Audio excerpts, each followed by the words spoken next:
ओम गणेशाय नमो नमः। ओम नमो नारायण। जय श्री राधे। प्रिय भक्तगणों, ये जो आज का वीडियो है, मैं विजय गोस्वामी दशनाम यूट्यूब भृगु साधना चैनल के माध्यम से ये आप लोगों को बहुत विशेष जानकारी के लिए कुछ नियम आप इसमें उसके अनुसरण करिए, फॉलोज कीजिए। ये क्या है कि जो कर्क चतुर्थी आ रही है उसके विषय को लेकर है। कर्क चतुर्थी, प्रिय दर्शकों, ये पर्व विशेषकर माताओं का है, बहनों का है, जो सुहागिन महिलाएं होती हैं उन लोगों के लिए है। इनको पर्व को मनाना है। उसी के संबंध में ये मैं वीडियो आज का जारी कर रहा हूँ। विशेष जितना मैं अपने विवेक के अनुसार और शास्त्रोक्त कुछ बातें शास्त्रोक्त ही बतानी होती हैं, जहाँ तक हम लोगों का मस्तिष्क पहुँचता है वहाँ तक का हम उन चीज़ों का अवलोकन करके आप लोगों तक पहुँचाने का प्रयास करते हैं। आइए आप उस विषय को सुनिए और उसका लाभ लें।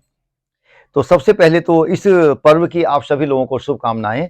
प्रिय दर्शकों, भक्तगणों, ये जो पर्व है हम लोगों का कार्तिक मास के कृष्ण पक्ष की चतुर्थी तिथि में होता है।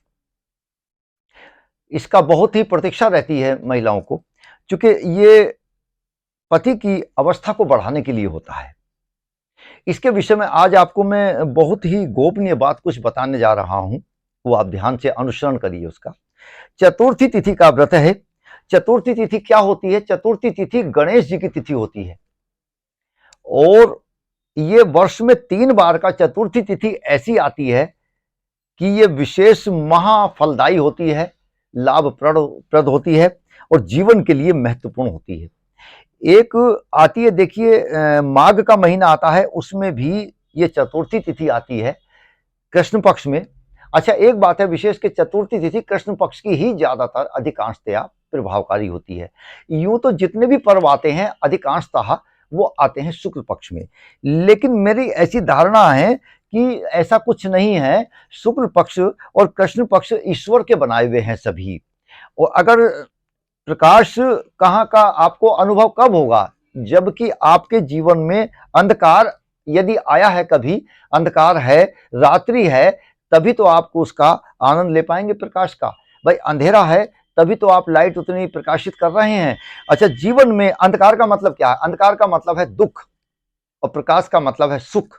आपको सुख का आभास ही नहीं होगा यदि आपके जीवन में दुख नहीं होंगे, अंधकार नहीं होगा। दुखों के बाद ही अंधकार मिटने की आप लोगों को आशा रहती है और वो आशा आपकी पूर्ण होती है, तब आप सुख में जीवन का अनुसरण करते हैं, अनुभव करते हैं। आइए इसी विषय को लेकर आगे बढ़ाते हैं।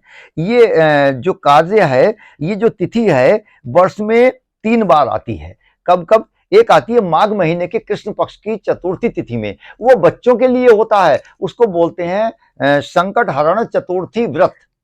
वो बच्चों की अवस्था के लिए और कुशलता के लिए होती है, और विशेषकर लड़कों की, पुत्रों की कुशलता के लिए महिलाएं व्रत रखती हैं उसका।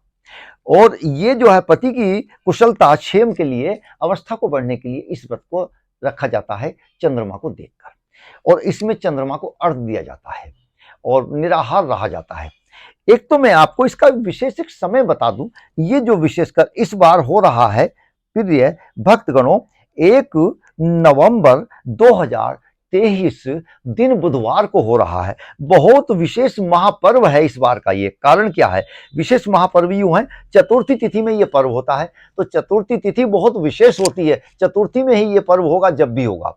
और उधर बुधवार जो है, बुध भी गणेश जी की तिथि है और चतुर्थी भी गणेश जी की तिथि है, तो ये पर्व इस बार बुधवार को हो रहा है, इसलिए विशेष है। तो आपके जीवन से, आपके पति के जीवन से बाधाएं, मलेच्छ ग्रह, अनिष्ट ग्रह, संकट और जितना भी विनाशकारी समय है वो सब समाप्त हो जाए, उसके लिए आराधना करनी होती है। और 2 तिथियां, 2 समय एक जगह मिल गए हैं, बुधवार और चतुर्थी तिथि। आइए इसी विषय को लेके हम वार्ता करते हैं। तो इसमें आप गणेश जी की आराधना करिए। एक तो मैं आपको इसका समय बता दूं। समय जो इसका सायकालीन पूजन का जो समय है वो 5:30 बजे से लेकर 6:30 बजे तक 1 नवंबर में दिन बुधवार 2023 को है।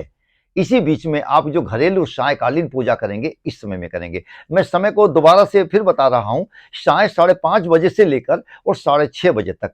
अब चंद्रमा के उदय होने का समय जो अर्घ देना है आपको, इस बार चंद्रमा 8:15 पर पूर्णतः निकल रहा है 8:15 बजे। क्या बात है, सवा का अंक तो बहुत अच्छा होता है। 8:15 रात्रि को उदय हो रहा है, तो अर्घ जो दिया जाएगा रात्रि को 8:15 दिया जाएगा। अच्छा, ये तो दिन है बुध का है, तो बुधवार में एक आप विशेष काम और कर लीजिए। अगर आपका रोजगार नहीं चलता, व्यापार नहीं चलता, तो आप 6 इलायची लीजिए, 6 सुपारी लीजिए और 4 लड्डू लीजिए और 4 रुपए लीजिए और गणेश जी के सामने ले जाकर रखिए और दूर्वा घास से बनाकर और सुपारी एक आप हरे कपड़े में सुपारी बांधिए, उसका छोटे से छोटे कपड़े लीजिए और उसको हरे कपड़े में सुपारी बांधिए और हरे फिर धागे में आप उसको गांठ लगाइए और उसके बाद में फिर उसमें दूर्वा की नाल लगाइए। उसके बाद में फिर एक सुपारी बांधिए हरे कपड़े में करके, हरे कपड़े की गांठ लगा के फिर आप वो हरे धागे में बांधिए। इस तरह से करके आप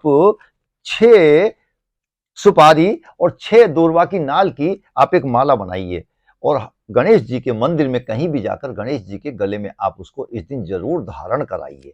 आपके जीवन से बाधा निकलेंगी, आपका व्यापार चलेगा, आपका समस्त कार्य ठीक होगा। एक विशेष उपाय मैं आपको और बता रहा हूं। इस दिन जो महिलाएं हैं, जो सौभाग्यवती महिलाएं हैं, वो सफेद रंग का वस्त्र ना पहने, बिल्कुल ध्यान रखिए। सफेद वस्त्रों से उसका तिरस्कार करें और कुछ काटे भी ना। और किसी को, विधवा महिला को कोई दान नहीं देना है, खीर का दान नहीं देना है। एक ये बहुत ध्यान की बात है। और सफेद वस्तु यूज नहीं करनी है, उपयोग नहीं करनी है आप लोगों को। इस प्रकार से आप जो है इस दिन में, अच्छा एक विशेष बात कि कुछ हरा जरूर आप खाइए इस दिन। हरे में आप पालक जरूर उपयोग करिए अपने घर में। हरी मिष्ठान रात्रि में जरूर आप, लौकी की लोज आप रात्रि में जरूर आप खाइए। उससे आप व्रत तोड़िए रात्रि में, बहुत अच्छा होगा, बहुत शुभ होगा। अनिष्टताएं सब मिट जाएंगी, आपको अभिष्ट फलों की प्राप्ति होगी। आइए इसी के साथ में हम इस वीडियो का प्रिय भक्तगणों समापन करते हैं। अगली वीडियो में पुनः आपसे भेंट करेंगे। ओम नमो नारायण, ओम गंगणपते नमः, ओम नमो नारायण। जय श्री राधे, राधे राधे।